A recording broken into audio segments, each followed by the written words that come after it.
What's going on, team? What's going on? What's up? What's up? It is Saturday. It's Super Solar Saturday. We actually have a chance to do something today, which most people don't. You wake up in the morning, you have decisions to make.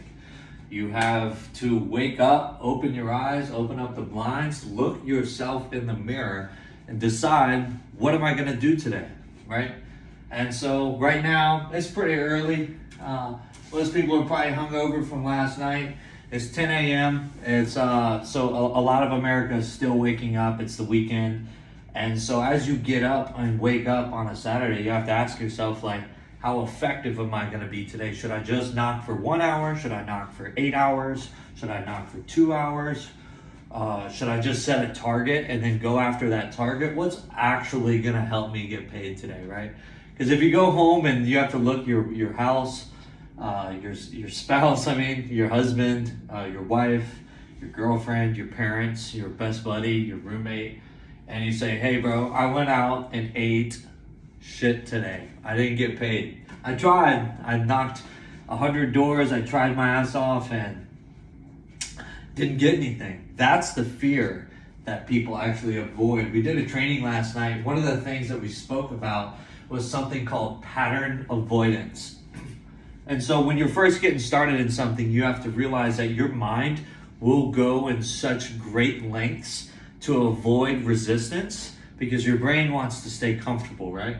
And so what happens is we actually, as soon as we recognize that there is a pattern to follow, typically our soul kind of avoids it. Like we don't want to deal with it because usually it's like, hey, if I'm in a pattern of working out, am I going to be uncomfortable, sore, and it's like, is there a way that my brain could trick my body from not working out? And so obviously we begin to tell ourselves excuses. Well, it's Saturday, I'll go later never comes, etc. So pattern avoidance is number one. And when you get started on a Saturday morning, you know what the pattern is. You need to go out and work if you want the results. But some people and some brains, usually the most legendary brains, will find reasons to start avoiding things that provide discomfort.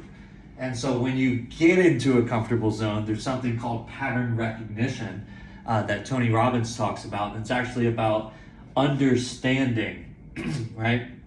That when you're in this pattern, you don't know anything. You're kind of stuck. It's like riding a bike. You get in this pattern recognition where every time I get on this bike, I fall. Every time I get on this bike, I fall. Every time I start playing the piano, I mess up, right? And so you're alert. You're aware of how bad you are, and you realize that, okay, I need to grow. I need to get better. And then so what happens is that pattern that you were recognizing, you now start to utilize. So Tony Robbins' second principle that he talks about is pattern utilization. So it's when you learn a recipe from someone else, when you learn a book, when you learn a strategy, when you learn, hey, what are you doing? That's like when you go into somebody that's super fit in the gym, sometimes you'd be like, hey, like I'm doing this workout thing, but you look pretty good. Like, what do you do? What is it that you're doing differently? Oh, okay. And then you start to utilize their patterns so that you can ultimately see some sort of success. And so this happens usually for your first 30 to 60 days of going out and canvassing. You have to, and I don't know how to pitch. I don't know what to do. So I'm just going to learn the theatrics of acting and talking and disarming and smiling and pointing and using your language and your different like tonalities. You have to be good at this or else you're going to look bad, right? And so pattern utilization is number two, right? And so the third one is going to be pattern creation. This is when someone that does play the piano or that does play the guitar or that does play music, this is when they start actually making their own. This is when you make someone else's your own. Usually when people start the piano, they don't just start making stuff up.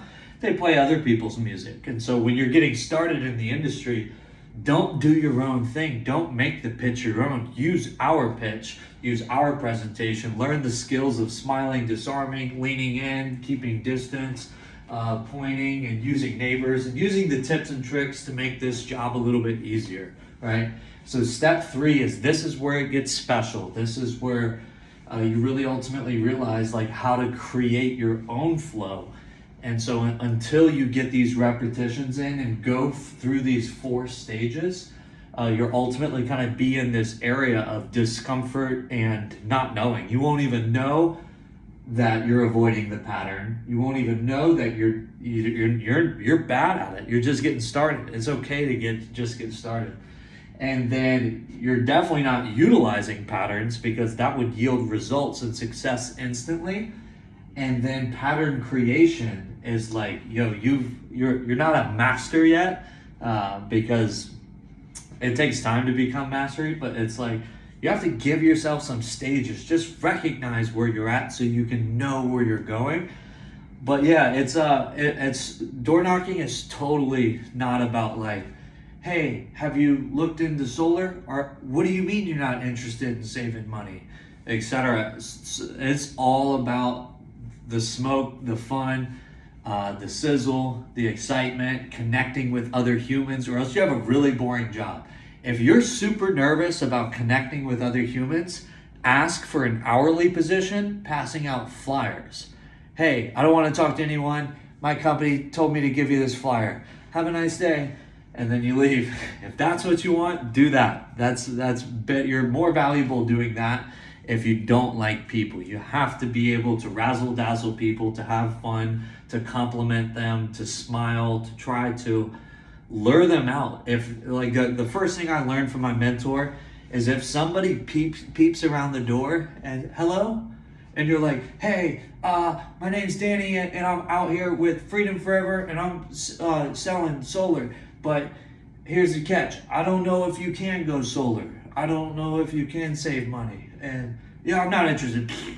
The first goal is disarming them, getting them to smile. And if they're not around their door, dude, your chances of getting them to actually buy solar or get an appointment with you, or if they say, yeah, come back later, and they close it, it's like, they don't actually mean come back later.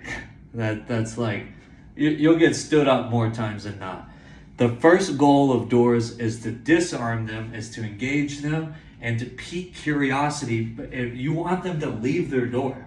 And so sometimes it gives just a little bit of space, or you could be a confrontational and just knock on the door and then just stand there right in front of them and say, hey, my name's Danny. I'm looking to do this, and this, but and it's like, give them some space, back up, look at the roof, point, have a pencil in your ear, take it out, write on your clipboard, just write anything, and for that matter. And so just understand that there's levels to it when it comes to door knocking, and these are the levels. You're avoiding the pattern, you're avoiding the discomfort in your life if you're not out actively canvassing every single day. Because when you do that, then you realize, damn, this is tough if you don't have a pattern, if you're not using like cooking is really hard if you're not using someone else's recipe, because you're just probably blowing it and figuring it out on your own. And that works, actually. It's just a longer path, longer learning curve. And so at the end of the day, yeah, there's stages to it. So it's Saturday, right? And so what should your Saturday look like? So the first thing we can do is get out there by noon. And this is like, you're only playing yourself if you don't get out there by noon, or by 1, or by 2, or by 3. If you're not putting in 4 or 5 hours every Saturday, like, just realistically, it's like no one feels bad for you. No one's like, oh, dude, I wonder why it's not working. It's like, well, let's take a look at Prospect, our door knocking app, and see who's working and who's not, and who's got the results and who doesn't. And so at the end of the day, it's just that. You don't have to door knock, but you get to door knock. The moment that you think you have to door knock is obviously when you're just, it's like, do I have to go